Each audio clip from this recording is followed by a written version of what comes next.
Assalamualaikum guys, welcome to my YouTube channel. Anda bersama dengan saya Nik Raizal. Thank you kepada semua yang dah subscribe dan thank you juga kepada semua yang dah support YouTube channel saya selama ni. Okay guys, dalam video kali ni saya akan review kat hampa sebuah skuter adventure yang memang tengah viral, memang pernah trending sebelum ni. Jajan dia pun memang penuh jajan, full package ni iaitu Zontes ZT 368G. Right, so tanpa buang masa, let's go.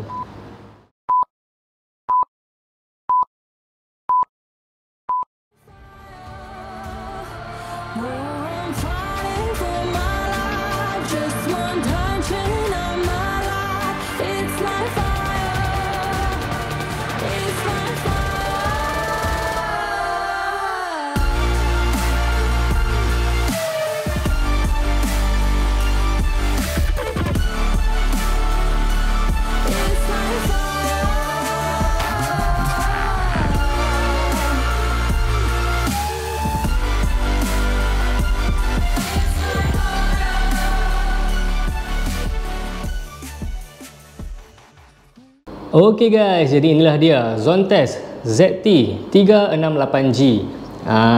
Kalau kita tengok dia punya design, cantik nampak. Okey, design dia memang lawa, okey, memang smart. Kalau kita perhati betul-betul ya, dia punya design, dia punya reka bentuk ni, dia seakan-akan sama macam motor yang satu lagi tu. Tapi tak perlu saya mention lah brand apa, model apa, tak perlu saya mention. Dan benda tu orang kata small matter je lah, tak menjadi isu. Sebab dekat Malaysia sekarang ni pun dah banyak lah motor-motor yang seakan-akan sama dia punya rupa bentuk tu. Apa yang penting adalah motor ni full jajan guys, nampak? Full jajan. Motor ni dia didatangkan dengan dua variant. Yang kat depan hampa sekarang ni adalah yang standard version, dan satu lagi adalah yang high seat version. Perbezaan antara kedua-dua variant ni adalah yang high seat version tu seat height dia lebih tinggi, okey. Dan yang standard version ni seat height dia tak tinggi sangat, biasa je lah, normal je. Apa-apa pun, first kali jom kita tengok dia punya spek enjin dulu. Enjin dia bersesaran 368cc, 4 stroke, 1 silinder, 4 valve, single void cam.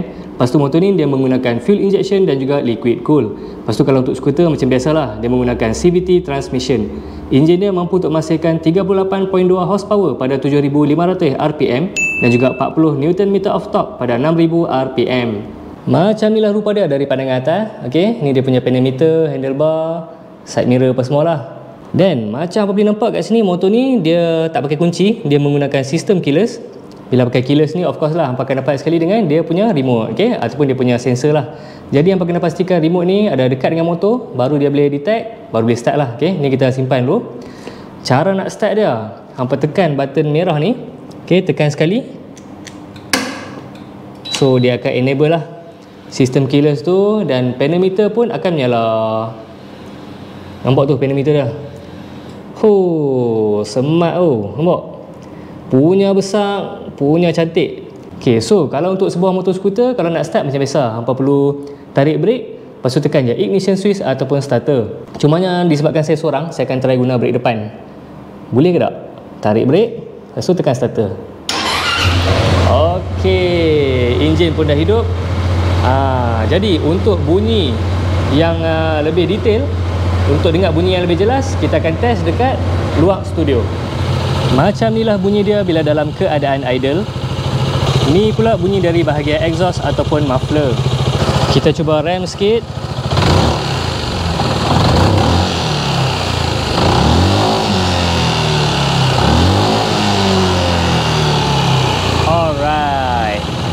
Okey, enjin dia saya terpaksa biar on dulu supaya mudah untuk saya nak demo dia punya switch lampu apa semua kat hampa. First kali kita akan tengok switch bahagian kiri ni dulu. First kali kita ada passing light. Okey, kalau kita tekan ni, nampak untuk apa nak alert kenderaan kat depan. Then kita ada lampu low beam, high beam. Kalau tekan ni, dia jadi high beam lah. Okey, low beam, high beam. Lepas tu kat sini ada hazel light switch ataupun double signal. Alright. Lepas tu ni ada ni signal kiri, signal kanan. Okey. Dan kat bawah ni ada button horn. Okey. Lepas tu dekat sini ada 3 button lagi. Ni button untuk lampu spotlight dah. Tapi yang ni sekejap lagi saya akan demo kat hampa. Lepas tu kita ada button set dan juga button mode. Button mode ni untuk ubah di bahagian bawah ni. Tengok saya tekan button mode. Nampak tu, dia akan ubah di bahagian bawah ni lah. Untuk ikutlah apa nak tengok info yang mana kan. Ada macam-macam info kat sini. Macam saya akan biar odometer lah. Okey, seterusnya belah kanan ni ada keyless switch. Kalau hampa tekan ni dia akan mati enjin. Lepas tu kita ada dia punya riding mode. Macam kalau sekarang ni tengah sport mode tau, nampak dia tulis S. Okey, kalau hampa nak jimat minyak, hampa tekan button ni, dia akan ubah kepada eco mode. Nampak dia jadi E. Okey, macam saya akan prefer sport mode lah. Dia punya pick up lebih mencanak, power delivery lagi sedap. Tapi kalau hampa nak ride jauh long distance, hampa nak jimat minyak, hampa boleh gunalah eco mode ni. Dan kat sini ada ignition switch ataupun starter. Dan yang terakhir, motor ni juga ada throttle heated grip. Okay, kalau hampa ride dalam hujan ke apa kan, dekat atas bukit, tempat-tempat yang sejuk, hampa tak pakai glove, bila hampa tekan ni, guna function ni, dia akan memanaskan hampa punya throttle ni lah, bagi sedap lah sikit kan. Tak adalah hampa duduk bawa sejuk, tergetak-getak kan. So dia ada 5 mode kat sini, 5 level. Okay, ni nombor 5, ni yang paling panas lah. Okay, kalau kita tekan lagi, 4 3 2 1. Okay, ni untuk offkan dia lah. Okay, dia kat sini ni tadi button untuk kita nak start lah, kita nak enable dia punya sistem keyless. Lepas tu ni ada button TCS dan juga seat. TCS ni maksudnya hampa boleh on off dia punya function traction control tu secara manual. Okay, macam saya akan biar on je lah. Okay, kita tutup enjin dulu. Tutup enjin dulu. Okay, sekarang ni kita akan tengok dia punya panel meter. Untuk panel meter dia pakai jenis TFT LCD full color yang bersaiz 8 inci. Memang besar, memang cantik guys. Okay, dia punya display pun sangat clear, memang sangat jelas. Macam-macam info yang ada kat sini. First kali ada speedometer, lepas tu RPM lah macam biasa. Dan motor ni juga ada tire pressure monitoring system ataupun TPMS. Nampak tu, ni pressure ataupun tekanan angin untuk tire depan, ni tire belakang lah. Dia dalam format PSI. Lepas tu dekat sini ada jam. Lepas tu ada fuel gauge dan juga ada temperature, dan beberapa indikator yang lain lah. Ok, kalau kita tekan button mode tadi bawah ni, dia akan ubah dekat ni kan, bawah, bahagian bawah ni kan, nampak tu. Ok, trip, average, apa ni, average fuel consumption, maintenance, fuel range. Macam saya akan biar odo ni. Kalau kita tekan button set lama-lama, tekan dahulu lama-lama, dia akan masuk kepada main menu. Ok, dekat main menu ni pun ada macam-macam setting lah. Ok, tapi saya takkan go through secara detail lah, kalau tidak memang akan ambil masa lama. So kat sini ada macam-macam kak, nampak tu. Ada clock lah, bluetooth lah, unit kan, kmh ke, mph ke, language, brightness. Ok, apa boleh adjust. Lepas tu ni interface, dia punya themes lah. Nampak macam-macam jenis themes ada kat sini. Pilih je mana yang suka. Ok, lepas tu ada ni information, tak ada apalah. Hampa nak detail apa-apa, hampa scan je lah. Dia punya apa tu, QR tadi tu, nampak ni TPMS punya detail lah, macam-macam ada. Ok, then ni DVR ni maksudnya dashcam. Ok, motor ni dia ada dashcam di bahagian depan dan juga di bahagian belakang. So kat sini hampa boleh pilih lah, hampa punya ni DVR setting, DVR display. Playback pun boleh, hampa boleh play balik video dashcam hampa tu dekat sini. Ok, macam-macam lah ada kat sini. Lepas tu ride control. Ride control ni nampak tu, hampa boleh on off hampa punya ABS, nampak tu, turn on front and rear ABS.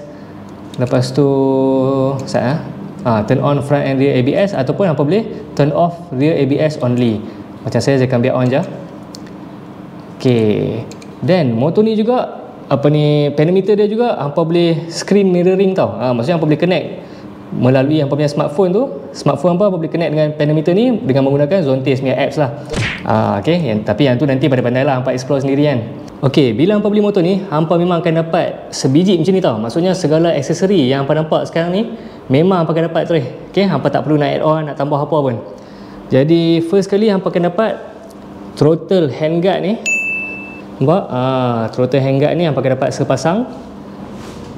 Ok, kiri dan kanan lah. Ok, lepas tu hampa juga akan dapat stainless steel crash bar. Nampak? Memang cantik dia buat kalau ni. Ok, nampak lebih naik lah, lebih pop up lah kalau compare dengan warna hitam biasa kan. Okay, stainless steel crash bar. Dan hampa juga akan dapat spotlight ni. Okay. Jadi memang sangat jimat dan sangat berbaloi lah, sebab hampa beli motor ni semua dah pasang siap-siap dah, hampa tak perlu nak tambah apa pun. Hampa beli terus boleh guna untuk ride long distance. Ni brake lever belakang dia. Macam boleh nampak dia ada function handbrake. Nampak tu? So kalau hampa nak guna function handbrake ni, hampa tarik brake dan tolak benda ni untuk bagi dia lock lah. Jadi function handbrake ni hampa boleh guna bila hampa parking di kawasan-kawasan yang curam lah. Hampa takut motor hampa bergerak ke depan ke apa kan, takut motor jatuh, so hampa boleh guna lah function handbrake ni. Kalau hampa nak release dia, hampa tarik je brake macam biasa. Okay, dia dah release lah. Okay, lepas tu untuk brake lever depan, ni brake lever depan ya. Okay, brake lever depan dia adjustable. Nampak tu? So hampa boleh adjust dia punya sensitivity kat sini. Hampa nak dia grip ke, kurang grip ke, semua hampa boleh adjust kat sini. Ni dia punya dashcam depan. Ni pula dia punya dashcam belakang. Ok, ni windshield dia. Windshield dia ni adjustable tau, tapi hampa kena adjust secara manual lah. So first kali kita kena longgakkan. Dia macam ada knob ni, kiri dan kanan. Longgakkan dulu. Lepas dah longgakkan, hampa boleh adjust mengikut kesesuaian masing-masing lah. So ni position yang paling tinggi, ni pula position yang paling rendah lah. Total semua dia ada 5 step yang hampa boleh adjust. So macam saya akan biar position yang paling tinggi. Lepas tu kita lockkan balik dia punya knob dekat kiri dan kanan ni. Ok, bila kita dah lock dia, memang dia tak boleh nak gerak dah lah. Memang dia akan stay macam tu. Kalau hampa tak mahu adjust mengikut step, hampa longgakkan je terus dia punya knob tu. Lepas tu dia free lah. Nampak? Ok, so ikut hampa nak bagi paling bawah ke, atas sikit ke, atas lagi ke, kan, maksimum ke. So bila hampa dah dapat posisi yang hampa mahu, baru hampa kunci dia punya knob tu kiri dan kanan. Ok, bila hampa mula-mula on dia punya keyless, dia akan menyala macam ni. Ok, hampa tengok dia punya DRL saja akan menyala. Lepas tu dia ada macam pattern lah. Ok, bila kita start engine, barulah dia akan menyala lampu low beam. Ok, so ni lampu low beam. Yang ni dia punya high beam. Ok, low beam, high beam. Lepas tu yang ni dia punya hazard light. Alright. Ok, then untuk lampu spotlight dah, kalau kita tekan sekali dia akan menyala. Ok, dia menyala lampu putih. Tekan 2 kali untuk dia blinking. Ok, tekan lagi 2 kali untuk dia menyala lampu kuning. Ok, tekan sekali untuk dia jadi lampu putih balik. Dan tekan lagi sekali untuk dia off lampu spotlight. Ni pula dia punya lampu belakang. Kalau kita tekan brake, dia akan jadi macam ni. Tekan, lepas. Tekan, lepas. Lampu dia fully LED. Untuk suspension depan, dia menggunakan upside down fork. Diameter dia 41mm. Dan USD fork dia ni fully adjustable. Hampa boleh adjust dia punya compression dan juga dia punya rebound. Lepas tu untuk brake caliper, dia pakai 4 port lah. Brake caliper 4 piston, jenama J Juan. Ada yang sebut J Juan, ada yang sebut J Juan lah. Ikutlah mana-mana yang hampa suka.